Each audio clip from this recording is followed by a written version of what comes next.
প্রতীক যোশী 6 বছর ধরে লন্ডনে থাকতেন।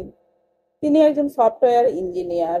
বহুদিন ধরেই স্বপ্ন দেখতেন স্ত্রী আর 3টি ছোট্ট সন্তানকে নিয়ে লন্ডনে সুন্দর জীবন গড়বেন।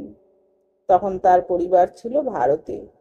বহু বছরের কষ্ট, কাগজপত্রের ঝামেলার অপেক্ষার পরে অবশেষে সেই স্বপ্ন পূরণের সময় এসেছিল। মাত্র 2 দিন আগে তার স্ত্রী ডক্টর কৌমি ভারতে থাকা চাকরি ছেড়ে দেন। সব ব্যাগ গুছিয়ে ফেলা হয়, প্রিয়জনদের বিদায় জানানো হয়, নতুন জীবনের পথে যাত্রা শুরু হয়। আজ সকালে আনন্দ আর আশা নিয়ে প্রতীক, তার স্ত্রী এবং 3 সন্তান এয়ার ইন্ডিয়ার ফ্লাইট 171-এ ওঠেন লন্ডনের উদ্দেশ্যে। তারা একটি সেলফি তুলে আত্মীয়দের পাঠায়, নতুন জীবনের শুরু। কিন্তু তারা আর পৌঁছতে পারেননি। মাঝ আকাশে বিমানটি দুর্ঘটনায় পড়ে। 5 জনের কেউই আর বেঁচে নেই। মাত্র কয়েক সেকেন্ডে সব শেষ।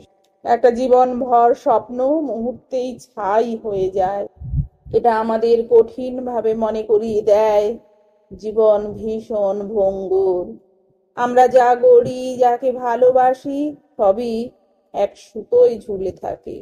তাই যতদিন বাঁচি, বাঁচার মতো বাঁচি, ভালোবাসি, যতটা পারি সুখ খুঁজি, কারণ কাল কি হবে কেউ জানে না।